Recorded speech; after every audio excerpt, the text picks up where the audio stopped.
You know, I wanted big, audacious goals. I wish big, audacious goals for you.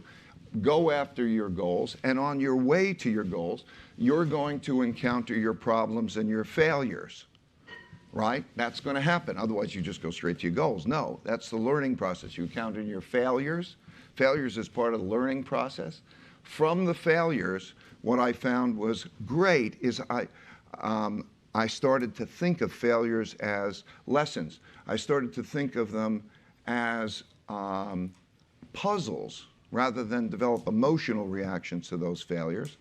I started to think pain plus quality reflection would give me progress. So I started to think of almost the failures like puzzles, that if I could study the puzzles was, what would I do differently in the future that wouldn't produce that problem again when it happened?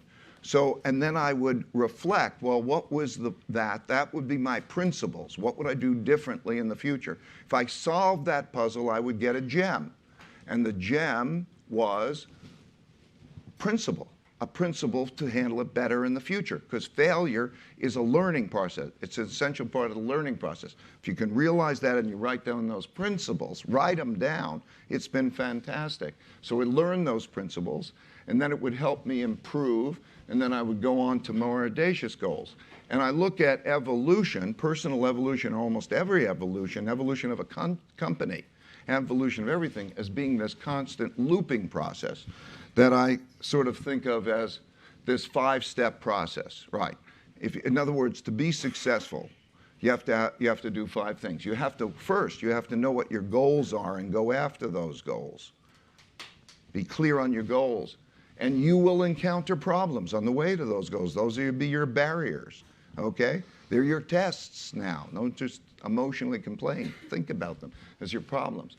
You have to diagnose those problems to the root cause, to get at the root cause. And that root cause might be yourself, what you're doing wrong, or what somebody else is doing wrong. So you can't depersonalize it. You have to really look at it so that you make those changes. And when you get at that root cause, only by knowing that root cause can then you design a way to get around that root cause. Like if you're not good at something yourself, it's okay if you find somebody else who's good at the things that you're not good at, because nobody can be good at everything, right? So, but you have to do that. You just can't keep banging yourself in the wall. So you have to design something that's practical to get around with it, and then you have to follow through and do it. A lot of people come up with designs, but you have to do the thing that's necessary. And by trying that thing that's necessary, again, you will find out. Are you getting to your goals, or you encounter your next set of problems, and so on? And that, I believe, is the first personal evolutionary process that has helped me.